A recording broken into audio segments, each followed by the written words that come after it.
ఇక్కడ చూడండి, పోయిన వీడియోలో చూపించా కదా నా హైట్ నాకంటే ఇది వర్షానికి వంగిపోయింది. 6 feet వచ్చేసింది బాగా. ఇది కట్ చేస్తున్నా ఇప్పుడు, ఎందుకంటే ఇంకా కాయలు పెట్టేస్తుంది. ఇది గ్రీన్ గోంగూర. ఇందులో 2 varieties. మనకి గ్రీన్ గోంగూర ఫుల్ గ్రీన్, ఇది దీనిలాగా చూడండి, ఫుల్ గ్రీన్ దీనిలాగా.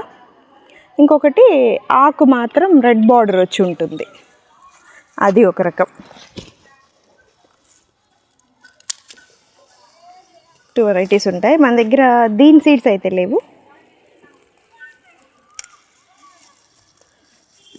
ఎంత కాడల్లో చూడండి. అబ్బా, నేను నార్మల్ సీజర్ పట్టుకొచ్చా.